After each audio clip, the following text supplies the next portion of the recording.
Hello students, मैं आंचल जैन, आपकी computer teacher. आज मैं आपको पढ़ाने जा रही हूँ कंप्यूटर बुक थर्ड का चैप्टर 7 स्टेप वाइज थिंकिंग। इस चैप्टर के अंदर हम जानेंगे स्टेप वाइज थिंकिंग के बारे में और लूप के बारे में। चलिए स्टार्ट करते हैं चैप्टर 7 स्टेप वाइज थिंकिंग। आइए सबसे पहले हम इसका ओवरव्यू स्टेशन देखते हैं, जिसके अंदर हम जानेंगे स्टेप वाइज थिंकिंग के बारे में और लूप्स के बारे में इस चैप्टर के अंदर, जिसके मेन कंटेंट्स इस चैप्टर्स के ये हैं। आइए इसकी वार्म अप स्टेशन एक्सरसाइज देखते हैं। इसके अंदर हम देखेंगे complete the words and match with its picture. हमें वर्ड्स को कंप्लीट करना है और उसको उसकी पिक्चर्स के साथ क्या करना है, मैच करना है। पहला है हमारा लेफ्ट, हम इसको लेफ्ट से मैच करेंगे, लेफ्ट एरो से। नेक्स्ट है हमारा डाउन, हम इसको डाउन एरो से मैच करेंगे। नेक्स्ट है हमारा अप, हम इसको अप एरो से मैच करेंगे। नेक्स्ट है हमारा राइट, हम तो इसको राइट से मैच करेंगे। चलिए आगे चलते हैं, आगे देखते हैं। In the step by step method strategies for reasoning and problem solving are employed to complete any work.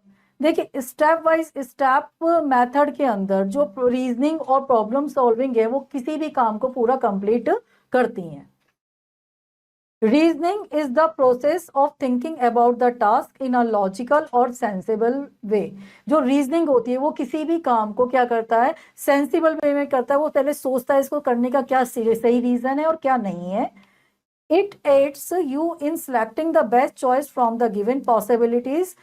Problem solving is the process of coming up with answers to challenging task. देखिए सबसे पहले हम reasoning में क्या करेंगे, जो क्या possibility है किसी काम को सॉल्व करने की, हम उसके बारे में रीजनिंग करेंगे।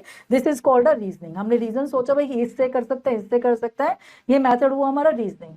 फिर जब हमारे पास रीजन आ गए, उसको हम उसके बाद क्या करते हैं, उस प्रॉब्लम को सॉल्व करने का सोचते हैं, किस तरीके से हम किस प्रोसीजर से इस प्रॉब्लम को सॉल्व करें। तो स्टेप बाय स्टेप थिंकिंग को आप ये कह सकते हैं, this is a combination of two ways, reasoning and problem solving.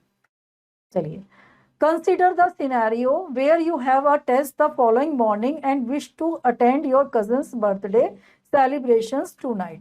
आपके पास एक सिनेरियो, आप इसको इस तरह से समझ सकते हैं कि आपको क्या है, एक तो अपने फ्रेंड्स का क्या करना है, बर्थडे अटेंड करना है, और दूसरा है आपको क्या करना है कि आप अपने फ्रेंड का बर्थडे मॉर्निंग में करें या क्या करें, इवनिंग में करें। You have two choices in this scenario. यहाँ पे आपके पास टू चॉइसेस हैं, attends your cousins birthday celebrations और स्टडी फॉर द टेस्ट।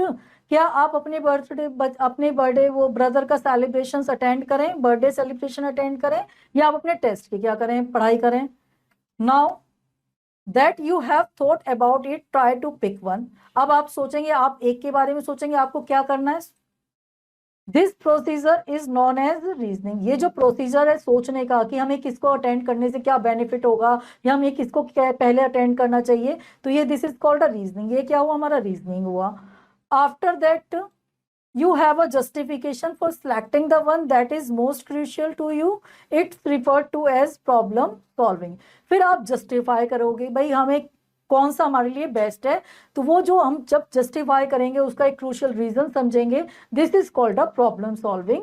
तो आप समझ गए कि इस तरीके से हम क्या करेंगे, रीजनिंग और प्रॉब्लम सॉल्विंग के बीच में आप डिफरेंस इजीली समझ गए। आइए अब हम देखते हैं step wise thinking. Every task has a set of stages that must be followed from cooking to building rockets. हर चीज के लिए एक स्टेप होता है, चाहे हम क्या करें, कुकिंग करें या हम कोई रॉकेट ही क्यों ना बना रहे हो, हर चीज को करने के लिए हमें क्या करना होता है, एक स्टेप को फॉलो करना ही होता है। Follow these procedures to complete any task. किसी भी टास्क को कंप्लीट करने के लिए कुछ प्रोसीजर है जिसको हमें फॉलो करना होता है। List the major steps of the task. सबसे पहले हम क्या करेंगे, जो टास्क है उसको क्या कर लेंगे, लिस्ट कर लेंगे, मेन उसके टास्क को। Divide each step from the main one. फिर हम हर स्टेप को क्या करेंगे, मेन वन है उसका, उसको क्या करेंगे, फिर उसको और आगे फर्दर डिवाइड करेंगे। फिर क्या करेंगे, follow the steps in order. फिर आफ्टर दैट हम उन जो स्टेप्स हैं उनको क्या करेंगे, ऑर्डरली क्या करेंगे, फॉलो करेंगे। Let's use making a fruit salad as an example. चलिए इसके एग्जाम्पल हम फ्रूट सैलेड बनाने जा रहे हैं, उसको देखते हैं कि स्टेप्स में। Firstly list the main steps. हम सबसे पहले मेन स्टेप्स को लिस्ट करेंगे। Step 1 buy the fruits. हम क्या करेंगे, फ्रूट्स को खरीदेंगे। स्टेप 2 कट फ्रूट्स, फिर फ्रूट्स को कट करेंगे। स्टेप 3 ऐड इंग्रेडिएंट्स, फिर हम उसके अंदर इंग्रेडिएंट्स ऐड करेंगे। Step 4 serve the salad. फिर हम क्या करेंगे, उस सैलेड को सर्व करेंगे। ये क्या हुआ, उसके मेन स्टेप्स हुए। अब हमने जो मेन स्टेप्स है उनको फर्दर हम आगे क्या करते हैं, डिवाइड कर लेते हैं, उनको उनके बारे में बिल्कुल अंदर तक देख लेते हैं, फिर उसके बाद हम किन स्टेप्स को फॉलो करेंगे। Now divide the above steps and list them. अब जो हमारे अबव ये 4 स्टेप्स है इनको भी हमने क्या कर लिया, डिवाइडेड कर लिया। इनके बीच में हमें क्या क्या काम करना होगा, देखिए स्टेप 1 बाय द फ्रूट्स, हम फ्रूट्स को खरीदेंगे। Think of the fruits you want to use, आप उन फ्रूट्स के बारे में सोचेंगे कि जिनको आप यूज करना चाहते हैं। Bye them and keep them on a plate, फिर हम उनको खरीदेंगे और प्लेट के अंदर लाकर रखेंगे। स्टेप 2 कट द फ्रूट, फिर क्या करेंगे, फ्रूट्स को कट करना। Use clean water to wash the fruit, fruits को क्लीन करने के लिए हम क्लीन वाटर को यूज करेंगे। Peel the fruits if you want to, हम क्या कर, अगर हम फ्रूट्स को छीलना चाहते हैं उनको छीलेंगे, पील करेंगे, नहीं तो रहने देंगे। Take a knife and cut them into cubes, फिर हम उन फ्रूट्स को क्या करेंगे, क्यूब्स के अंदर कट करेंगे, छोटे छोटे पार्ट्स, मतलब छोटे छोटे उनके क्या कर लेंगे, कटिंग कर लेंगे। Next step 3 add ingredients, ingredients कैसे ऐड करेंगे, add salt as per your taste, हम अपने टेस्ट के अकॉर्डिंग उसके अंदर सॉल्ट ऐड करेंगे। स्क्वीज हाफ अ लेमन, हम हाफ लेमन को क्या करेंगे, उसके अंदर मिला देंगे, मैश मतलब निचोड़ के उसको मिला देंगे। Next step 4 serve the salad, फिर हम सैलेड को क्या करेंगे, सर्व करेंगे। चलिए आगे देखते हैं। Step wise thinking is the practice of completing one step before moving on the next. Step wise thinking क्या होती है, एक स्टेप से दूसरे स्टेप पे आना कहलाती है हमारी step wise thinking. When a step is missing, you may usually find it by applying your logic and problem solving abilities. अगर आपको कोई स्टेप मिस हो गया तो आप क्या करेंगे, अपना क्या करेंगे, उसके लिए क्या सोचेंगे कि क्या लॉजिक अप्लाई करेंगे और उसको सॉल्व करने की क्या रखेंगे, एबिलिटी रखेंगे। आइए अब देखते हैं इसका revision station. Look at the illustrations and number the pictures correctly to show the process of a drawing plant. अब हमारे पास ये प्लांट के कुछ प्रोसेस है, इसको हमें क्या करना है, सिक्वेंशली इसको क्या करना है, अरेंज करना है। देखिए आप, पहले फर्स्ट हम इसको डिग करेंगे, सेकेंडली हम इसको प्लांट्स के अंदर वाटर करेंगे देंगे, फिर ये हमारा थोड़ा सा ग्रो होगा, फोर्थ थोड़ा और ग्रो होगा, then fifth. Let's use step wise thinking to solve a few example. अब कुछ एग्जाम्पल्स देखते हैं जिसके अंदर हम क्या करते हैं, स्टेप वाइज थिंकिंग को किस तरीके से फॉलो करते हैं, उनका एग्जाम्पल के थ्रू समझते हैं। Example 1 planning a birthday party. Birthday party को प्लान करना, किस तरीके से हम बर्थडे पार्टी की प्लानिंग को देखते हैं। देखिए पहले इसका फैक्ट स्टेशन देख लेते हैं एक बार। The order of steps can be modified और इंटरचेंज्ड फॉर सम टास्क। जो स्टेप्स होते हैं वो कई बार मॉडिफाई भी करे जा सकते हैं और क्या कर सकते हैं, आपस में एक दूसरे के साथ बदल भी जा सकते हैं, वो डिपेंड करता है कंडीशंस के ऊपर। A birthday celebration needs to be organised and planned. जो बर्थडे सेलिब्रेशन है उसको नीड होता है एक तरीके से, सही तरीके से ऑर्गेनाइज करने का और प्लान करने का। How will you arrange everything in the right sequence. Organising a birthday celebration involve the following steps. अब आप क्या करें, आप इस को किस तरीके से क्या करेंगे, ऑर्गेनाइज करेंगे। हम इसको देख सकते हैं कुछ एग्जाम्पल्स में, इसको किस तरीके से वेल हम ऑर्गेनाइज्ड कर सकते हैं, वो स्टेप्स देखते हैं। Step 1 make a list of the relatives and friends you want to invite. सबसे पहले आप क्या करोगे, लिस्ट बनाओगे रिलेटिव्स की और फ्रेंड्स की जिनको आप इनवाइट करना चाहते हैं। Then secondly select the party time and location. हम क्या करेंगे, फिर पार्टी टाइम और लोकेशन को क्या करेंगे, सेट करेंगे। स्टेप 3 कॉल और email loved ones and friends to let them know where the celebrations will be. फिर हम अपने रिलेटिव्स को, फ्रेंड्स को, अपने लविंग वंस को क्या बताएंगे कि हमारा बर्थडे यहाँ पर सेलिब्रेट किया जा रहा है, इस टाइम पे सेलिब्रेट किया जा रहा है, उनको हम कॉल करके बताएंगे। Step of warmly and lovingly welcome the visitors. फिर हम अपने जो विजिटर्स हैं, जो हमारे आने वाले विजिटर्स हैं, उनका क्या करेंगे, वार्मली स्वागत करेंगे, आराम से उनको मतलब उनको वेलकमली हम क्या करेंगे, अपनी पार्टी के लिए हम उनको आनंद को बुलाएंगे। Step 5 begin the party and have fun. फिर हमारी पार्टी को क्या करेंगे, एंजॉय करेंगे। The result won't be what you want if you skip a step और don't list the steps in the right order. आप सोच सकते हैं अगर हमारे में से इनमें से एक भी स्टेप मिस हो गया तो क्या होगा, ठीक है ना, बर्थडे सही तरीके से सेलिब्रेट हो पाएगा नहीं। तो स्टेप वाइज थिंकिंग को आप समझ गए होंगे और उसकी इंपॉर्टेंस भी समझ गए होंगे। नेक्स्ट देखते हैं, next example packing your bag for school. अब आपको स्कूल को पैक करना है, उसके हम देखते हैं स्टेप्स देखते हैं। Let's say you need to organise your bag for school in accordance with Monday schedule. अब हम यहाँ पे देखते हैं मंडे शेड्यूल के अकॉर्डिंग अपना क्या करना है, बैग ऑर्गेनाइज करना है। How will you organise your suitcase for school. किस तरीके से आप करेंगे, follow this steps to accomplish this. कुछ स्टेप्स यहाँ पे गिवन है जिनको फॉलो करके हम ये काम अच्छे से कर सकते हैं। उसको एग्जाम्पल देखते हैं। Step 1, check to see if your school bag is empty by opening it. हम सबसे पहले क्या करेंगे, अपने बैग को ओपन करके देखेंगे वो एम्प्टी है या फुल है, मतलब भरा, मतलब खाली है या नहीं है। Step 2, check your school diary to find the Monday schedule. फिर हम अपनी डायरी से मंडे शेड्यूल को क्या करेंगे, फाइंड करेंगे कि क्या मंडे शेड्यूल के अंदर क्या क्या हमें करना है, अपनी डायरी में देखेंगे उसके बारे में। Step 3, bring your books and notepads from your book shelf. फिर हम क्या करेंगे, अपनी बुक शेल्फ से नोटबुक और बुक्स लेकर आएंगे। Step 4, arrange your books and notebook in your school bag according to the first half subject session. फिर हम क्या करेंगे, अपने फर्स्ट हाफ सेशन के अकॉर्डिंग अपने स्कूल बैग को, नोट्स बुक्स को उसके अंदर क्या करेंगे, अरेंज करेंगे। Step 5, arrange the reminder of your books and notes book in the second area of your bag according to the subject second session. फिर हम सेकेंड सेक्शन के अकॉर्डिंग अपनी बुक्स को क्या और नोट्स बुक्स को क्या करेंगे, ऑर्गेनाइज करेंगे, लगाएंगे।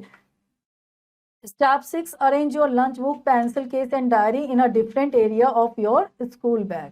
हम क्या करेंगे, अब लंच बॉक्स है, पेंसिल बॉक्स है, हमारा डायरी है, उनको क्या करेंगे, स्कूल बैग के अंदर अंदर जो डिफरेंट डिफरेंट जगह उनके अंदर उनको प्लेस करेंगे, रखेंगे जहां हम रखना चाहते हैं। Step 7, zip up your school bag. अब हम अपनी स्कूल बैग की जिप को क्या कर देंगे, बंद कर देंगे, जिप अप कर देंगे। You set your school bag out in this manner each day by following the instructions. अब हमें अपने स्कूल बैग को इसी तरीके से क्या करना चाहिए, ऑर्गेनाइज करना चाहिए, लगाना चाहिए। आईएएस का रिवीजन स्टेशन देखते हैं। You want to start your computer, so you must follow a certain procedures. The steps below are listed in the incorrect order. Number the steps in the right sequence.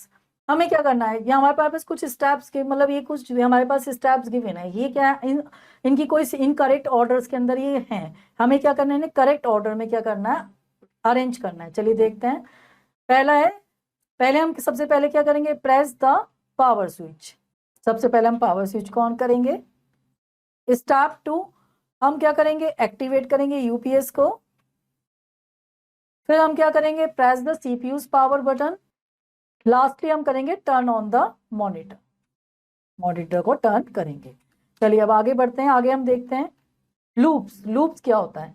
Looping is the practice of repeatedly performing a particular action. Let's use an example to better understand loops. देखिए loops क्या होता है, किसी भी काम को continuously करना, repeat करते रहना, रिपीट करना, वाह मतलब कि अभी एक काम अभी करा, फिर दोबारा उसको कर रहे हैं, फिर तीसरी बार उसको कर रहे हैं, this is called a looping. चलिए इसको एक एग्जाम्पल से समझ लेते हैं। You can see that Harry initially goes up towards the sky. आप देखिए इनिशियली यहाँ पे पहले हैरी है, वो क्या कर रहा है, ऊपर जा रहा है। Harry and Jerry are on equal footing in the next round. Next round में दोनों क्या होता है, इक्वल आ जाते हैं। Zeri is at the higher level in the third round, thus cycle continuously। आप देखेंगे थर्ड राउंड में क्या होगा, जेरी जो है वो क्या होगा, आपका अप लेवल पर चले जाएगा। पहले हैरी गया, फिर दोनों बीच में, फिर जेरी चला गया, फिर बाद में अगेन हैरी चला जाएगा। A loop is a when a series of step is repeated. आप देखेंगे ये जो रिपीट होना का स्टेप से कंटिन्यूअसली रिपीट होते रहता है, this is called a looping. आइए इसका फैक्टोपीडिया देख लेते हैं। The quickest way to solve a Rubik cube is sub 1 reloaded in 0.637 seconds. Built the Albert Birds journey। देखिए रूबिक्स क्यूब को सॉल्व करने का जो रिकॉर्ड था वो बनाया था बिल्ट द एल्बर्ट बर्न ने जर्मनी के अंदर। वो जो उन्होंने करा था वो करा था 0.637 seconds. This is a very मतलब बहुत सही रिकॉर्ड बनाया है। इतने कम पीरियड में इसको सॉल्व करना बहुत बड़ा काम होता है। A computer with the same processing capability as the human brain would be capable of 38 trillion operations per second। जो कंप्यूटर होता है उसकी जो कैपेबिलिटी होती है वो क्या होगी, वो होती है बिल्कुल सेम ह्यूमन ब्रेन्स के तरह। वो कैपेबल होता है 38 ट्रिलियन ऑपरेशंस पर सेकंड वो परफॉर्म कर सकता है। Only with the step-by-step instructions can a computer function। Programming is the process of providing these detailed instruction। देखिए कोई कंप्यूटर जो होता है वो भी क्या करता है, स्टेप बाय स्टेप के ऊपर, प्रोसीजर के ऊपर क्या करता है, काम करता है। स्टेप बाय स्टेप इंस्ट्रक्शंस उन्हें दी जाती है। कंप्यूटर के अंदर जो स्टेप बाय इंस्ट्रक्शंस जो दी जाती है वो दी जाती है प्रोग्रामिंग के थ्रू। हम स्टेप बाय स्टेप इंस्ट्रक्शन देता है और कंप्यूटर उसके ऊपर वर्क करता है।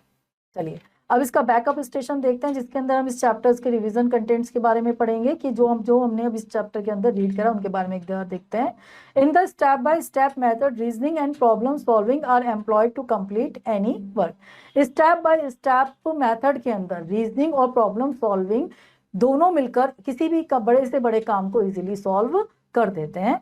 Problem solving is the process of coming up with the answer of challenging task. जो टास्क करते हुए जो चैलेंजेस आते हैं, प्रॉब्लम सॉल्विंग क्या करती है, उसको हम क्या करते हैं, प्रॉब्लम सॉल्व करके उसके ऊपर वर्क करना शुरू कर देते हैं। Step wise thinking is the practice of completing one step before moving on to the next. जो स्टेप वाइज थिंकिंग है वो प्रैक्टिस है, पहले एक स्टेप को कंप्लीट करिए फिर आप दूसरे स्टेप्स कहेंगे, this is the step wise thinking. Looping is the term for an action that is repeated repeatedly. देखिए लूपिंग क्या होता है, किसी स्टेप को हम बार बार रिपीट करते रहते हैं, this is called a looping. आइए हम इसके एक्सरसाइज स्टेशन को देखते हैं, जिसके अंदर हम इसके चैप्टर्स की एक्सरसाइज करेंगे। Darken the correct option in the OMR sheet. यहाँ पे हमारे पास OMR शीट गिवन है। इस OMR शीट के अंदर हमारे पास कुछ ऑप्शंस है, इन ऑप्शंस में जो करेक्ट ऑप्शंस है उसको हमें यहाँ पे क्या करना है, डार्क करना है, फिल करना है। देखिए what is the procedure called as that involve finishing one stage and moving on to the next. क्या होता है, कौन सी चीज होती है जो एक स्टेप को कंप्लीट करने के बाद हम दूसरे स्टेप में जा सकते हैं, वो प्रोसीजर क्या कहलाता है हमारा, this is called a step wise thinking. Correct option is, correct answer is B. The process of solving a challenging problem is known as. जो चैलेंजिंग प्रॉब्लम को सॉल्व करने का जो प्रोसीजर हो वो क्या है, हमारे पास ऑप्शन है problem solving, looping, step wise thinking, all of this. यहाँ पर हमारे पास problem solving. What is the act of repeatedly performing an actions known as? Repeatedly किसी काम को परफॉर्म करने का जो एक्शंस होता है वो क्या कहलाता है, हमारे ऑप्शन है packing, looping, activity, none of this, this is the looping, option B. आगे बढ़ते हैं, आगे देखते हैं हम। Fill in the blanks using the given words. यहाँ पे कुछ वर्ड्स हैं, उसको वर्ड्स को यूज करके हमें fill in the blanks fill करने हैं। You should complete blank step at a once. हमें क्या करना चाहिए, वन स्टेप एक टाइम पे कंप्लीट करना चाहिए। The act of repeating is called, जो रिपीटिंग करने का काम होता है एक्ट का वो क्या कहलाता है हमारा, looping. To shape a pencil you need sharpener and. हमें पेंसिल को शार्प करने के लिए किसकी नीड होती है, शार्पनर और पेंसिल। नेक्स्ट हम आगे बढ़ते हैं, देखते हैं। राइट T फॉर ट्रू और F for false statement for the following statements. यहाँ पे कुछ स्टेटमेंट्स हमारे सामने दी गई हैं, जो सही है ट्रू है उसके आगे हम T लिखेंगे, जो फॉल्स है उसके आगे हम F लिखेंगे। We do same work repeatedly in looping, true. Finding solution through problem solving is helpful, true. A problem can not be solve in steps. कोई प्रॉब्लम स्टेप्स के अंदर क्या करी जा सकती है, सॉल्व नहीं करी जा सकती, फॉल्स। स्टूडेंट इसकी आगे की एक्सरसाइज इस चैप्टर की आप खुद करेंगे। होपफुली ये चैप्टर आपको अच्छे से समझ में आ गया होगा। चलिए अब आपसे मिलते हैं नेक्स्ट लेक्चर के अंदर। Till then have a nice day.